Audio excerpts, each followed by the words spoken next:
Bonjour, nous allons nous pencher aujourd'hui sur une question essentielle.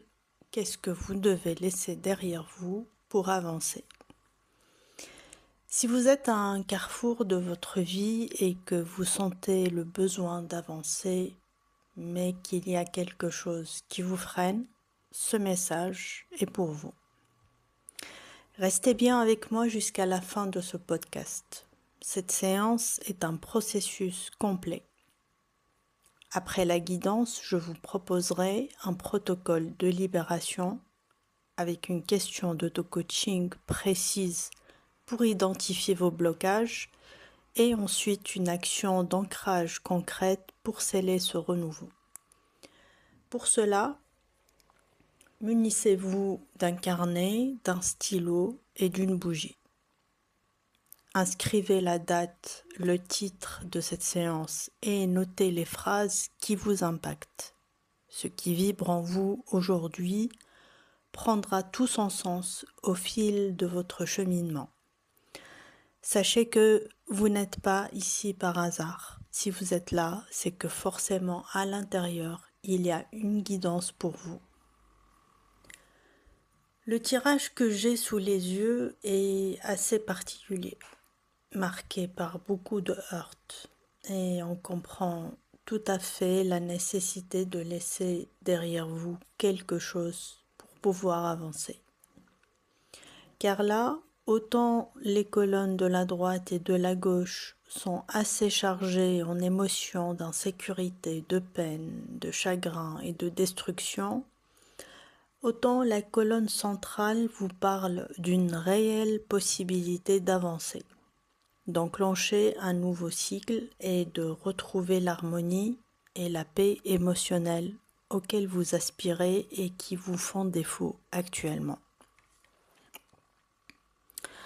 Votre situation est assez délicate dans le sens où vous êtes entouré d'énergie lourde. On parle ici d'une insécurité émotionnelle qui peut avoir comme source le matériel, le relationnel, le spirituel, peu importe la thématique de votre vie. Mais en tous les cas, ici on va parler uniquement de tout ce qui se passe sur le plan émotionnel. Le tirage s'ouvre sur une énergie de manque, mais c'est un manque qui est perçu comme handicapant et perturbant, au point où l'on ne trouve plus de ressources, ni à l'intérieur de soi, ni à l'extérieur de soi.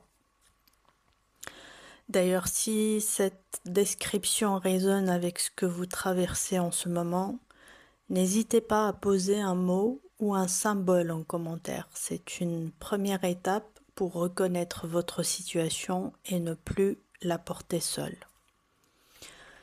Le tirage se termine par le 3 d'épée, une énergie encore très ancrée dans la souffrance, dans le chagrin, comme si on est emprisonné dans une spirale qui n'en finit pas. Et pourtant, dans le tirage, on a deux figures de cour assez puissantes. Un roi de coupe et un roi de bâton. Ça montre que derrière ce que vous êtes en train de vivre, il y a une structure qui ne se laisse pas faire, qui ne se laisse pas abattre, qui tient malgré les difficultés, malgré les événements, malgré les peines, les chagrins, les souffrances et les douleurs que vous ressentez. C'est cette puissance intérieure à la fois émotionnelle et cette énergie de feu.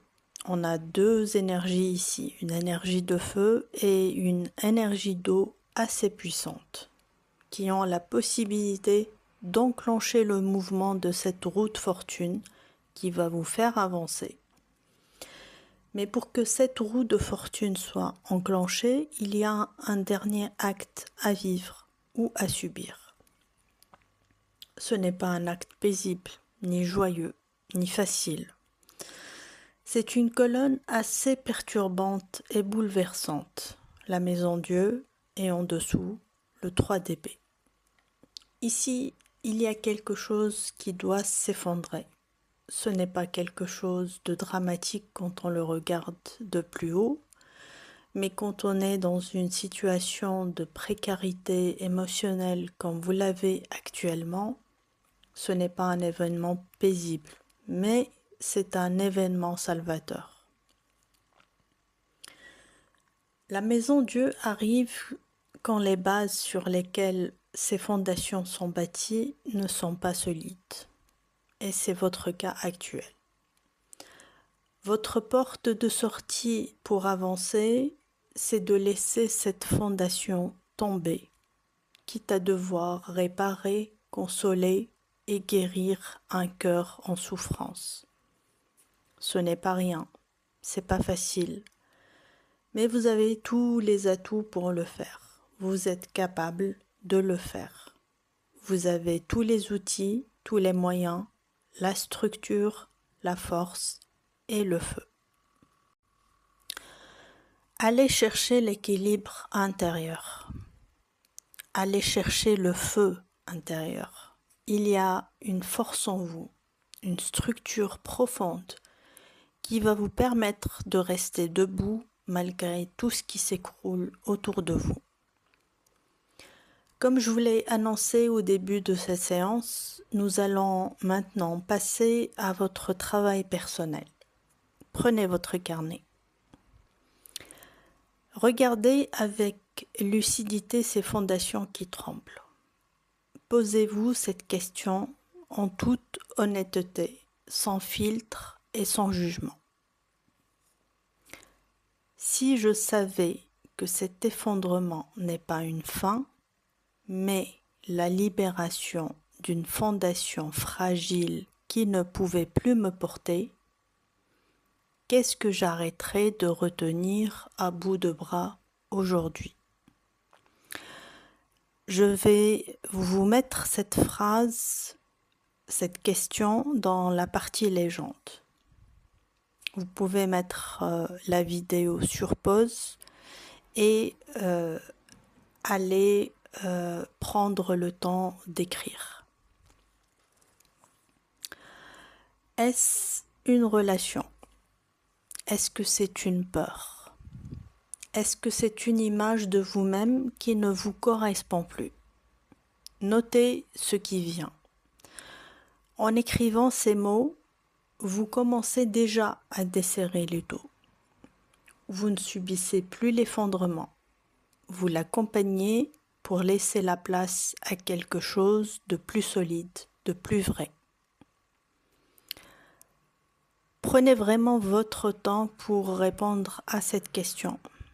Isolez-vous quelques minutes au calme et prenez ce petit rendez-vous avec vous-même pour vous libérer réellement. Enfin, pour sceller cette séance et ne pas en rester à une simple réflexion intellectuelle, voici votre action d'ancrage. Dans les prochaines heures, allumez une bougie, installez-vous quelques instants face à elle, observez la verticalité de sa flamme. Elle est comme votre roi de bâton, elle reste droite malgré les courants d'air. Visualisez votre propre feu intérieur consumer ce qui est devenu obsolète, ce qui est déjà mort mais que vous portiez encore. Laissez cette chaleur nettoyer votre espace émotionnel. Une fois que vous aurez accompli cet acte, ou si vous prenez l'engagement ferme de le faire, écrivez « action » en commentaire. C'est un signal fort que vous envoyez à vous-même. Vous choisissez de redevenir l'architecte de votre vie. Si ce message a vibré en vous, n'hésitez pas à vous abonner pour suivre l'évolution de ces guidances. Et si vous traversez une transition particulièrement bouleversante, si vous ressentez le besoin d'un éclairage sur mesure pour reconstruire vos fondations, Je propose des accompagnements et des guidances personnalisées. Vous trouverez toutes mes coordonnées directement dans la légende de cette vidéo. Souvenez-vous que ce qui s'écroule libère toujours le ciel. Prenez grand soin de vous et de votre feu intérieur. À très bientôt.